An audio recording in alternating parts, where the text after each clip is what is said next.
Don't break your promise. Don't think you can escape from here. That filthy old man grabbed my sister's arm and tried to drag her out of the car. I was desperately pulling on my sister's hand, trying to resist. We need to close the car door quickly. We need to escape from this village as soon as possible. Soon, even the voices of our mother and father could be heard. Kimberly, wait. Do you have any idea what you're doing to us? The sight of 3 adults losing their temper on a night road was nothing short of bizarre. In a village without streetlights, I keep running away from these adults with my sister. How did it come to this horrifying turn of events? I was supposed to have come home to celebrate my sister's marriage after hearing about it from our mother. My name is Shannon.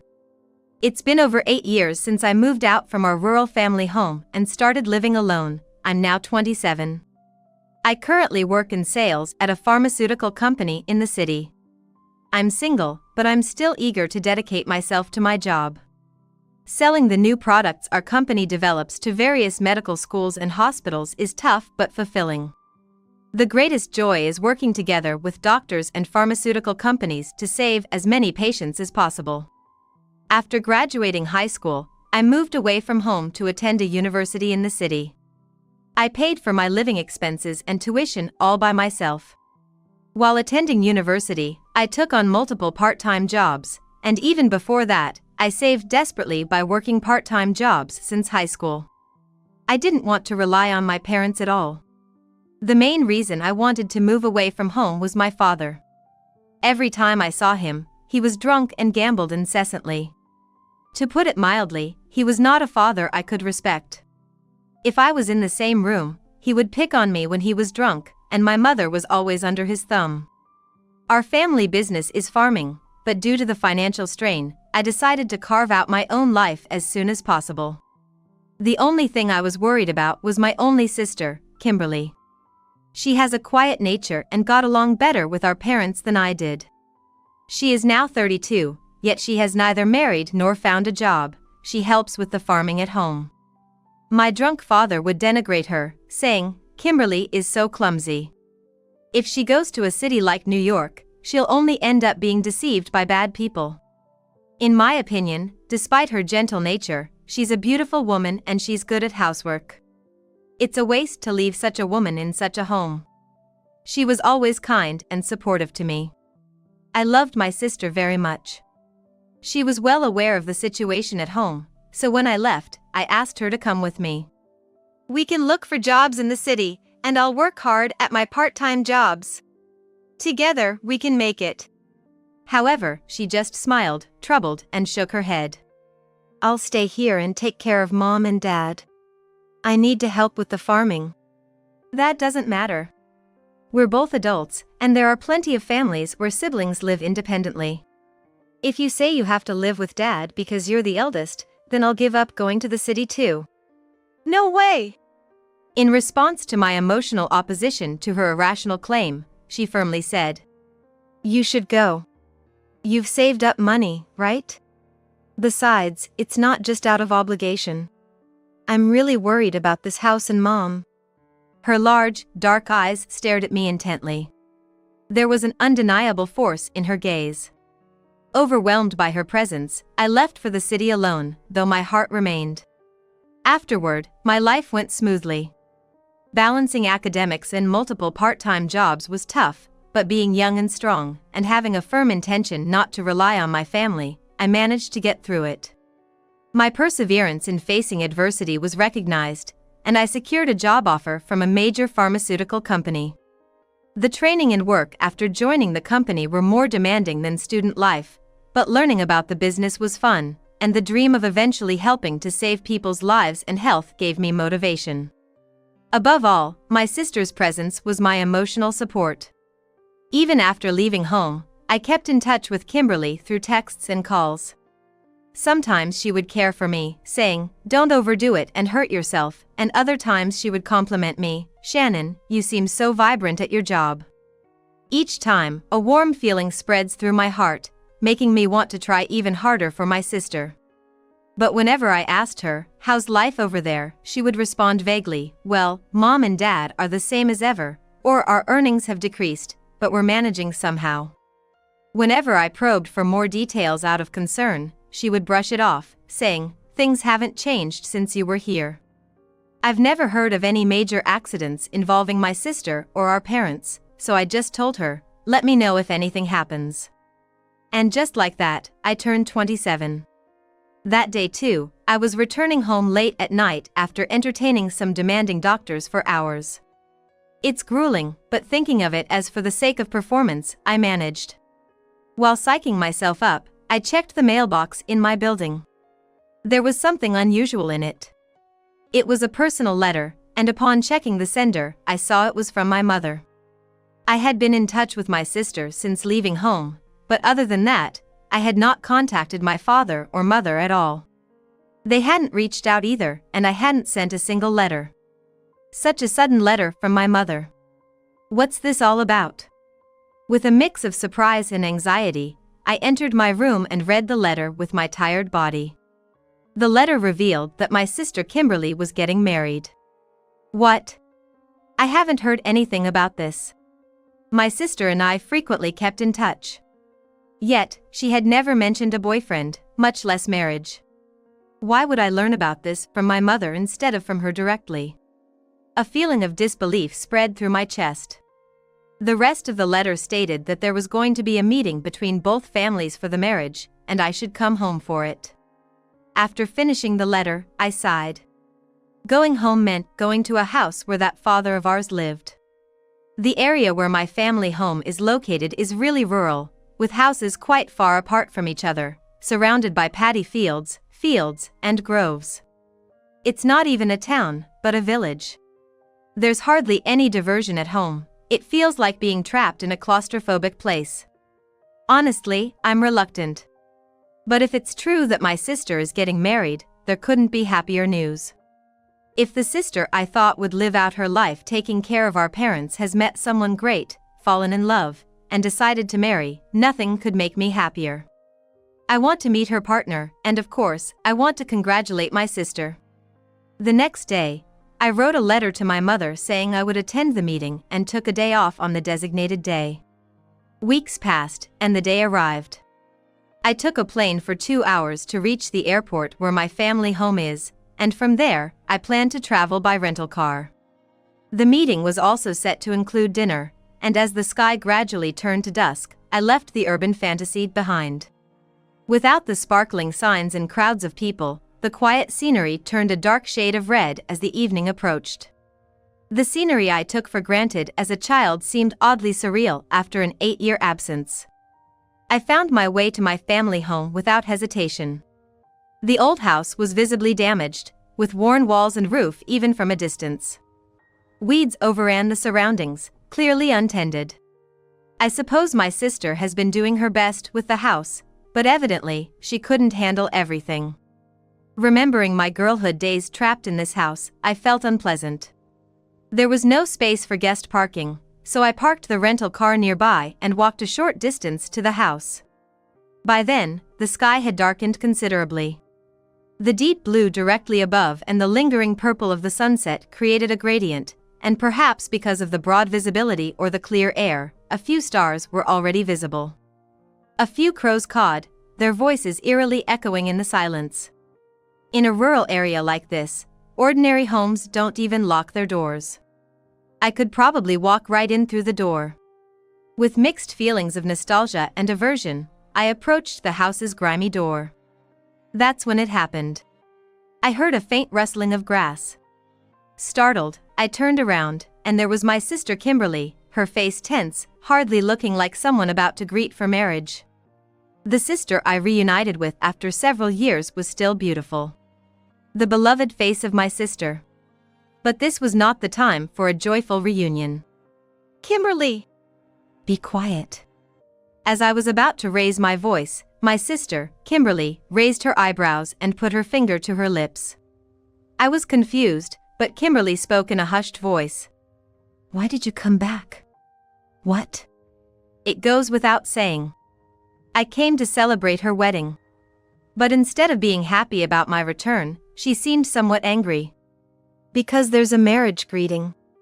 Come on, let's go. Cutting off my attempt to speak, Kimberly grabbed my arm firmly.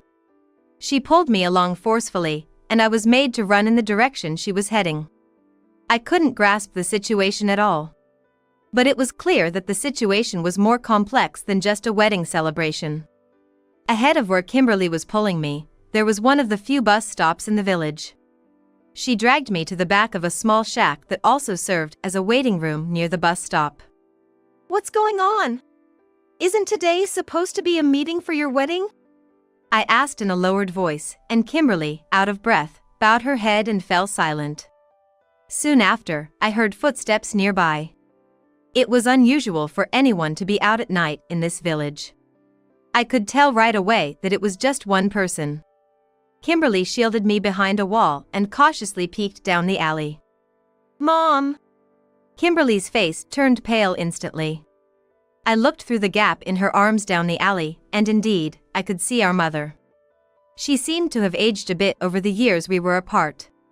But what was more shocking was her expression, twisted as if she were a demon. There was still a bit of distance, but it was clear that she was calling Kimberly's name. My sister quickly turned to me and said in a stern voice, "Leave here now and go back to New York." Why? What's happening? As if she had no time to explain, my sister quickly shook her head. Make sure Mom or Dad don't find you. Or anyone we know. Escape from here as soon as possible. Overwhelmed by her intense tone, I nodded. Got it. But what about you? I'll meet up with Mom and then go back home. What? If you and Mom meet. If you go back home. What's going to happen? I didn't know anything. But my instinct told me I shouldn't let my sister go back home as things were. Kimberly, this way! This time I grabbed my sister's hand. This is all wrong. Something's off with Mom, and this whole situation is messed up. And you're supposed to be getting married, but you don't look happy at all. Shannon. My sister, still holding my hand, frowned sadly. I can't let you go back like this. There's still time to escape. Let's run away to New York together. But... Hurry up! While my sister hesitated, our mother was getting closer. I pulled my sister's hand even harder. Whether it was guilt for leaving our family home or relief from escaping this bizarre situation, tears welled up in my sister's eyes as she looked at me and then nodded slightly. Let's go. We ran as fast as we could, holding hands. Our destination was the rental car I had used. The village was deep in the night, and the poorly lit roads made visibility difficult. Even though we nearly stumbled over small stones, we ran desperately. My sister didn't let go of my hand. Soon, we reached the car. As I was inserting the key, my sister next to me suddenly let out a sharp scream. I turned around in shock. In the dark landscape surrounded by mountains and rice fields, a vague shadow could be seen. Was it an animal? Or something else we weren't supposed to see? The skin was wrinkled, and hair bushed wildly from its head. Beneath that, something like eyes glinted menacingly. We shouldn't get any closer. I felt goosebumps before even thinking about who it might be. A visceral disgust taking over. Get in the car quick! My sister screamed in a voice more desperate than when she had spotted our mother. With fear and anxiety making my hands tremble, I managed to open the car door. As I did, a figure emerged from the darkness, getting closer. I quickly opened the passenger door to let my sister in. The figure looming behind her was an old man. His face was wrinkled and his hair unkempt, appearing filthy, while the flashy gold jewelry on his neck and wrists reflected the car lights. Who was this old man? Was there such a person in this village? There was no time to think. The old man stealthily extended his dark arm from behind and forcefully grabbed my sister's arm as she slid into the passenger seat. Oh! My sister screamed. The old man tried to drag her out of the car. Where do you think you're running? The old man growled in a beast-like, hoarse voice. As my sister nearly slipped out of the car seat, I dashed from the driver's side to the other door. Let her go! I grabbed the old man's hand, gripping my sister's, and dug my nails in with all my might, trying to pry his hands off her arm. Strength is essential in sales. And from carrying heavy documents regularly, I had quite a bit of strength. While doing so, I kicked out at the old man's legs. The old man twisted his torso, trying to pull my sister closer. Running away, you ingrate! Don't think you can escape from here! While we struggled, the old man shouted such things. After a brief struggle, my strength combined with my sister's resistance, and we managed to pull her away from the old man's grasp. Just as he was changing his stance to grab her again, I managed to close the passenger door in the nick of time. Before he could circle around, I hurried back to the driver's seat and started the car quickly. Don't break your promise! You damn woman! The old man yelled from behind. And then, from somewhere, I could also hear the voices of our mother and father. Kimberly, wait! What do you think will happen to us because of you? The sight of 3 adults freaking out on the night road was nothing but abnormal. It was clear from the situation that the old man and our parents were in cahoots. Kimberly, still looking down, muttered in a barely audible voice, "Just go." I had intended to do just that, so I nodded and pressed the gas pedal harder. As we started to drive, we both sighed in relief and exhaustion. As if in a suspense drama. I was taken aback for a while as I drove. I had somewhat resigned myself to not having a perfectly peaceful dinner given our father's presence, but I never imagined things would turn out this crazy. After driving for a while, we reached an area where some commercial buildings began to appear. Although it was still much quieter than the city, the lights from the stores and commercial buildings on either side were greatly reassuring. My marriage was arranged forcefully. My sister finally spoke up from the passenger seat where she had been quietly crying.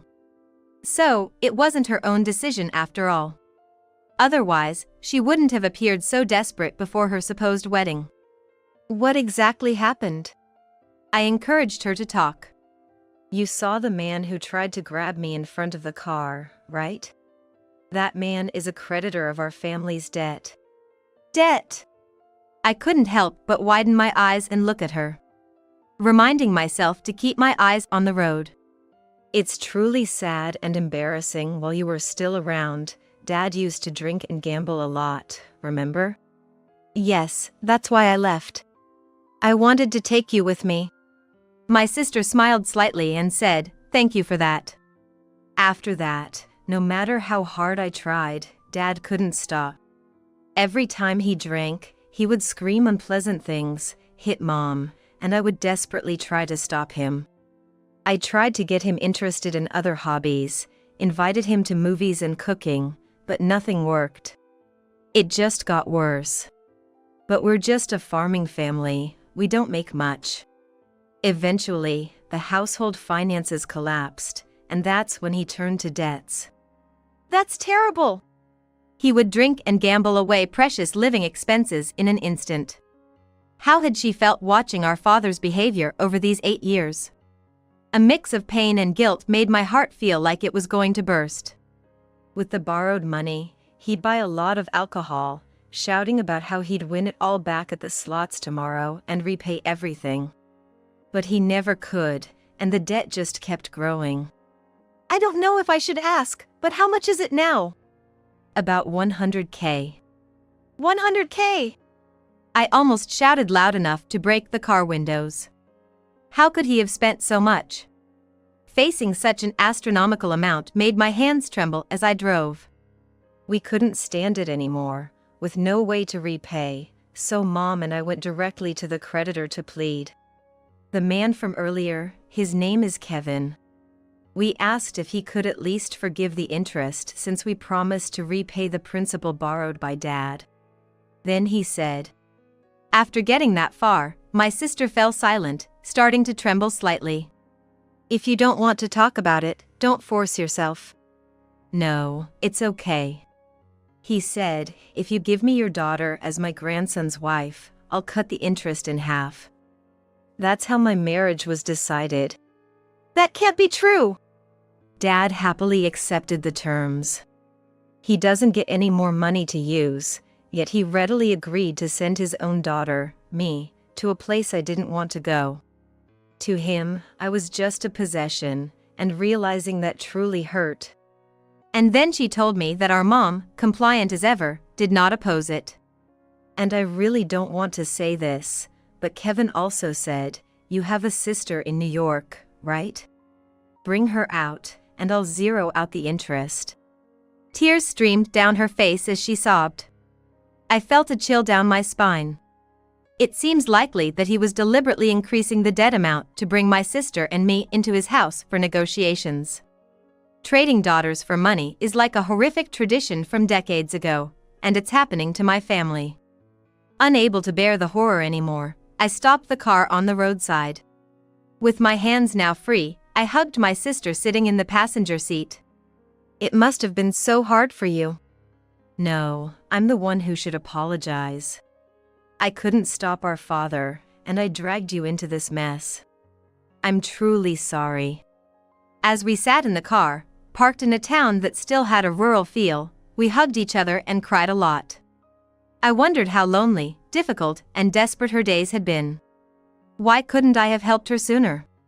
Because of the awful situation, I even considered running away from home. But I was threatened that if I did, they would find and bring back you. That's why I couldn't talk about any of this when we spoke on the phone recently. I'm sorry. You've been carrying this burden all alone. It must have been so hard for you. It's okay now. I'm with you. Let's get through this together. After a good cry together, we started driving again. We had left the village early enough to catch the last flight. I brought my sister back to the now familiar scenery of New York. Walking next to my sister, the lingering chills reminded me that the events in the village were not just a dream. By the time we reached my place, we were completely exhausted. We had a late dinner together and then slept in the warm bed. The next day, my sister took out the promissory note for the debt she had been carrying with her all the time. "It was nice of you to keep this with you all the time." I admired it. With this, we can manage something. Especially here in New York. I took another day off from work and quickly looked up a trustworthy law firm. My sister and I visited it that day with the promissory note. The lawyer, while looking serious, discussed several things with us. After that, we stopped by the government office to consult about disowning our parents. After living in my place for about a week with my sister, we decided to go back to our parents' house. We needed to cut ties with them. As soon as we faced our father, he was furious, and our mother, who was forced to sit next to him, was trembling with a pale face.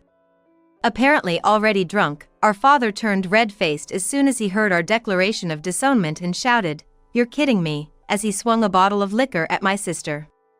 I jumped in just in time to stop it, and then he turned to me with the bottle, shouting, "It's your fault too, Shannon. If you had just stayed quietly, everything would have been fine," as he tried to hit me with the bottle. "Stop it!"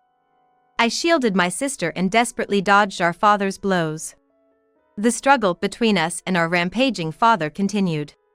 But in a moment of vulnerability, the bottle swung by our father hit my shoulder hard. "Ouch!" I screamed from the pain and fell to the floor, making a noise.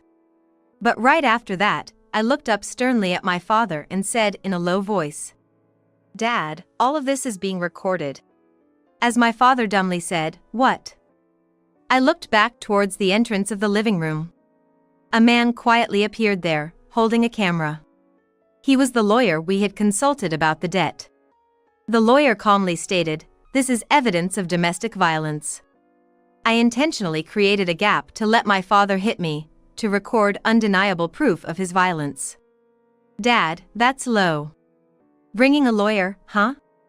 That's why I hate those who get tainted by New York, always so cunning." While the lawyer and my mother tried to calm and seat my father, he resisted while shouting. But then the lawyer stated calmly, "Clear evidence of violence is apparent, so I will call the police." He then smoothly contacted the police. "The police? Isn't that an overreaction?" Holding the bottle he had just used to hit me, my father showed his agitation. My mother turned pale. Indeed, in this situation, there was a chance that my father would lose his temper with each word, preventing any reasonable discussion. Moreover, since my sister and I were already planning to sever ties, we had nothing to lose. Surprisingly, the police arrived incredibly quickly, considering the sparsity of our village. They were robust men, capable of easily restraining my drunken father, who was past his 60th birthday, and there were two of them. Seeing them, my father clicked his tongue and shrank back. "What, you're going to arrest me? It hasn't been decided yet. We will discuss all of this now," stated the lawyer, standing shoulder to shoulder with the policeman. My father, who had been furious just moments before, suddenly became meek and sat down quietly on the tatami. The lawyer opened the loan document and explained that my sister and I were not co-signers and thus not obligated to repay our parents' debts. "Furthermore, your parents took all of Kimberly's money for debt repayment. They also attempted to force her into a marriage for your father's personal gain, without her consent. Kimberly, you have the right to sue your parents for this." "What, sue? Who would listen to someone from outside our village?" My father blustered. The police officer gave him a stern look, and he fell silent again. "Additionally, we have recorded domestic violence. Moreover, there are several bruises on Kimberly's body in unnatural places." I bowed my head, nearly in tears, as I listened to this unbearable narrative. "The bruises are likely from violence inflicted by your father. We can claim compensation for this or treat it as a criminal case." I had cried out in pain when he hit me purposefully earlier. It had hurt considerably. My sister had endured that pain repeatedly from our father when he lost control while drunk. How painful and difficult it must have been. I could never forgive my father for his actions, nor my mother for not stopping him. "What bruises, huh? You got proof?" My father roared. Then my mother pleaded. "Please, enough. Our family is already ruined. It was painful for me to hand over my daughter like that, but we had no choice. And now, compensation? That's impossible. Please stop." "It's too late, Mom. You didn't try to protect Kimberly till now. And it's too late for you to come out of the house now. That's right, Shannon, you're working in New York, right? Making a good amount of money, aren't you? If you just pay off Dad's debts, everything would be settled smoothly." My mother looked up at me tearfully, trying to appeal to me. Anger exploded in my mind. Not just my father, but my mother too. She could only see her own daughter as money or property. "Enough. Who's going to pay? What do you think your children are? Kimberly and I are individuals. We're not machines that spit out money for you to use as you please." I shouted at my parents. I really wanted to hit back, but that would change the story, so I managed to restrain myself. "I want to live my life freely, too. We're cutting ties with this house. Kimberly will live in New York from now on. We won't contact you at all." With that, I pulled my sister's hand and quickly left our family home. The lawyer followed us out. The police officer said, "We've heard your story. I'll pass this on to the department for further handling," and then left. Going forward, matters like compensation and court cases would be handled through our lawyer. Afterward, my sister and I managed various procedures while living together in my place. Months later, the court issued a restraining order against our parents for Kimberly and me, and they were obligated to repay the money they had confiscated from her. And the creditor, Kevin, who had tried to force her into a marriage with his grandson, was liable for damages. That loan agreement had been transferred to Kevin's son. Since my father had indeed borrowed a substantial sum, our parents ended up working in his son's factory to repay the debt. Given it was a rural factory, the wages were not exactly high. How long they would take to repay, who knows? Moreover, after consultations with a lawyer and specialists, my father was diagnosed with alcohol dependency. The costs of his treatment, including clinic visits and counseling fees, were adding up. Already burdened by debt repayment, this meant there was no longer any financial room for luxuries like drinking. In fact, it was questionable if they could even maintain a decent standard of living. While our parents grappled with the consequences of their own actions, we successfully severed ties with them. We lived peacefully and harmoniously. Through acquaintances and friends, I found a job for my sister. Her earnest and polite demeanor quickly made her well liked, and she secured employment. As time went on, my sister had surprising news. A colleague from her company had shown interest, and they started dating. I was overjoyed by her romance and cooked a feast that evening. Shannon, you're getting too excited. It's kind of embarrassing. How can I not be excited? After being trapped in that house so long, you're finally free and even found a boyfriend by your own choice. I'm just so happy, I said, tears of joy in my eyes as I held her hand. Shannon, thank you so much. It's because you were there for me. Now I can walk my own path in life. No, it's all because you worked hard. Around that time, I too found a partner in the same industry, and we planned a double date soon. My sister now looked nothing like the sad and despairing figure I had seen on that nightmarish night. She was vibrant and healthy, radiating a happy aura as both a person and a woman. We continued to enjoy our careers, using the money we earned for our lives, dating people we choose ourselves, and hoping to eventually marry. While enriching our own lives, we remained close as sisters.